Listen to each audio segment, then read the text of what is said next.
So, Yola Fresh bakes $7 million to end smallholder farmer reliance on middlemen and boost access to fair pricing. June 3rd by John G. Ngirain.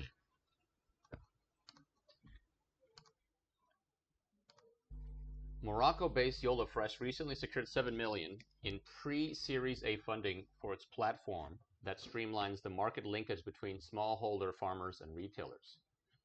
Mada Ventures led the round with participation from Algebra Ventures, E3 Capital, Janngo Capital, and Dutch entrepreneurial development bank FMO. Yola Fresh will use the new funding to expand its logistic network and bolster its technology offering. Cutting out the middleman in fresh produce. Our system is anchored on delivering fresh produce at the right price in a timely manner, Youssef Mamou, co-founder and co-CEO of Yola Fresh, tells Agriculture News. Historically, fruit and vegetable smallholder farmers in Morocco have been at the mercy of middlemen, a group frequently associated with exploitation. Smallholder dependence on these middlemen stems from a lack of storage and preservation facilities that keeps produce fresh for longer periods in a country where temperatures have risen to record highs. Because of this, farmers are unable to access markets that provide fair prices and good time. Mamou, who comes from an agricultural family, has witnessed this exploitation firsthand.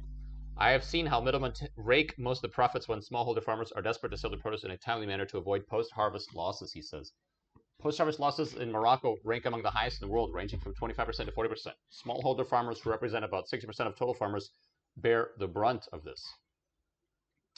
While there have been efforts to reduce losses through things like solar refrigeration systems, the high cost of the available technologies means that few farmers can afford them. Climate change exacerbates these challenges. Drought has become more frequent and more severe in Morocco. While previously the country used to experience one drought year in 5, the current reality is one drought year in 3. The severity of climate change was evident when the country experienced a damaging heat wave with abnormally high temperatures up to 47 degrees Celsius last year. For a country where agriculture contributes almost 15% of the gross domestic product and about 45% of the workforce when combined with the fishing and forestry sectors, failure by the government to invest in technological innovation and low use of drought risk management tools means the risk facing smallholder farmers remain elevated. Addressing fragmentation through direct sourcing. In response to these issues, especially those concerning middlemen, Mamou co-founded Yola Fresh in partnership with Larbi Alayu Belriti. Yola Fresh addresses the fresh produce supply chain's fragmentation problem by sourcing fresh produce directly from farmers and delivering it to retail outlets and food service companies in Morocco's capital, Casablanca, where Yola Fresh is currently concentrating its operations. The end-to-end system eliminates middlemen and also ensures proper sorting and grading of produce. The entire Yola Fresh system reduces loss and translates into higher farmer and retailer incomes, reduced food spoilage, and fresher, more affordable options for consumers. Before establishing Yola Fresh, the two co-founders spent years honing their skills in the tech world, gaining a deeper understanding of the Moroccan transport, logistics, and supply chain ecosystem. Mamou held senior positions at Uber's Careem, the leading ride-hailing platform in North Africa, and was also the head of 212 Founders, a venture capital firm in Morocco. Larbi was the CEO of Jumia Morocco and also founded the online classified site Avito. When they established Yola Fresh in 2023, their mission was clear: to deploy technology to streamline the market linkage between fruits and vegetables, smallholder farmers, and retailers. The primary objective was ensuring that farmers have access to a ready market that gives them fair prices for their produce, while retailers are guaranteed of supply of fresh produce in a timely and efficient manner. The startup draws inspiration from successful fresh produce marketplace firms across the globe, including Meisai in China, Frubana in Latin America, and Waycool in India. We want to get our unit economics right fast.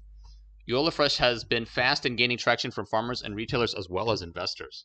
The company's focus on reducing food waste and improving the circumstances for both smallholders and retailers is our main driver for investing in its pre-Series A funding, said Marieke Rostenberg, VC manager at FMO.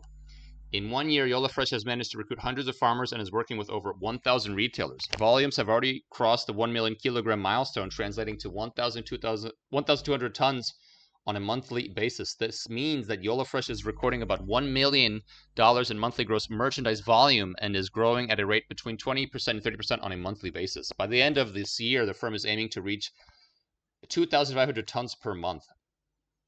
The Series A funding is a big boost for Yola Fresh, which has ambitions to scale operations mainly through investing in cutting-edge technology, attracting talent, and expanding its reach across Morocco before venturing into other African countries like Egypt, Kenya, Nigeria, and Ivory Coast. Investing in technology is particularly critical for the firm.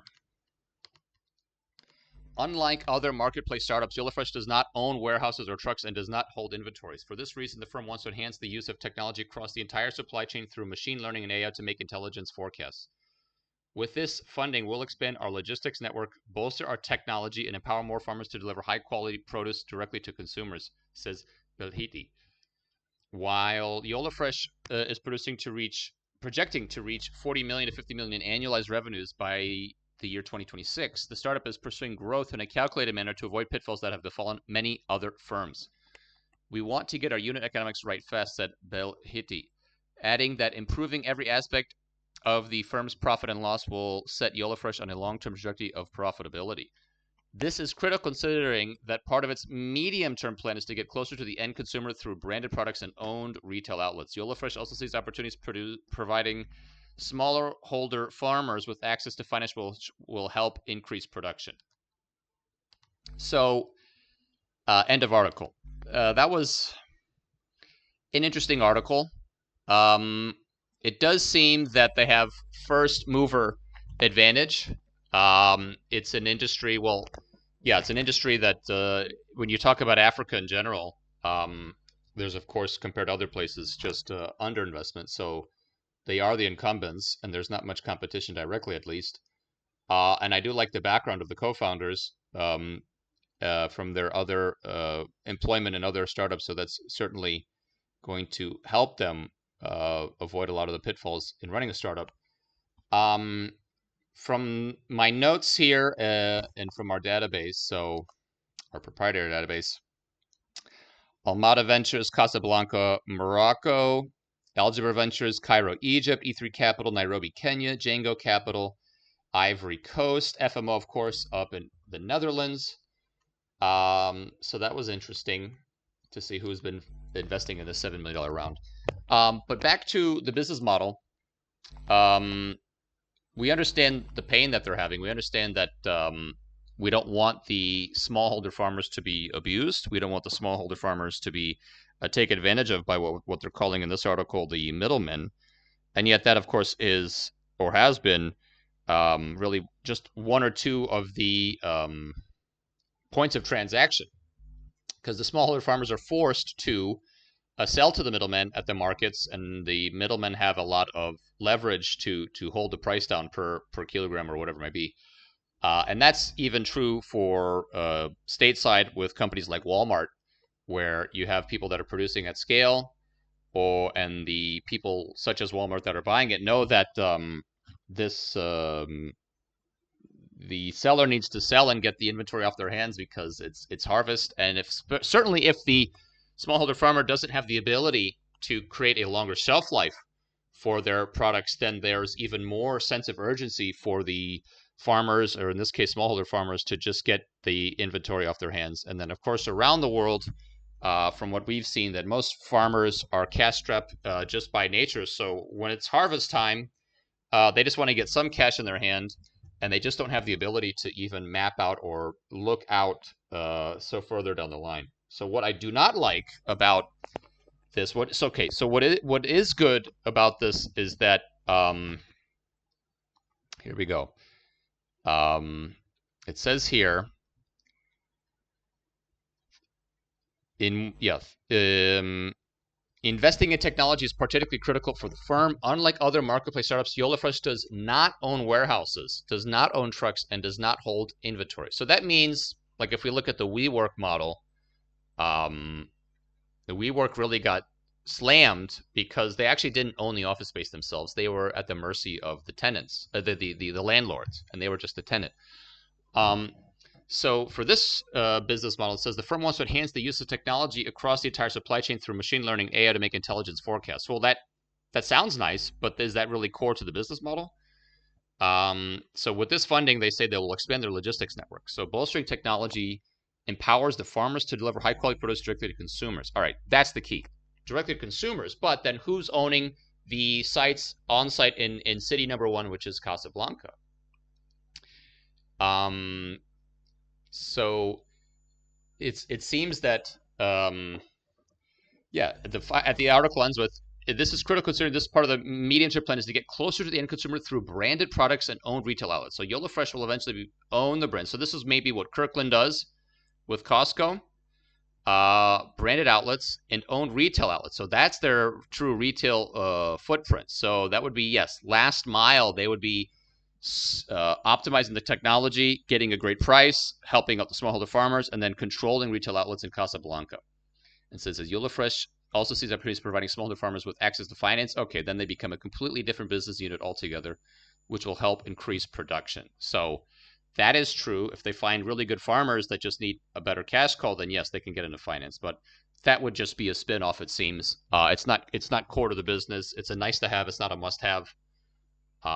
So yeah, definitely an interesting business model. They have the first mover advantage, blue ocean for sure. List of investors from across Africa and Europe. But if they're going to focus on the tech, then yeah, they're going asset light right now. They're going to play a little bit of buzzword bingo with AI and machine learning, but it's really about building the relationships with the farmers and then forcing those farmers to get onto their brand, do their branding, and then control their retail outlets. So yeah, it's sort of a high-tech way of building the next Walmart or Costco, if you will, leveraging high-tech. So interesting article, really nice read. Interesting business model, and it would be good to do a follow-up on this in the future, depending on if they do a Series A, if this is the pre-Series A, what is their future valuation, because, of course, being in this industry, it's all about see which ones survive and which ones make it long-term. So I'm very eager to do another follow-up video on this somewhere in the near future, hopefully.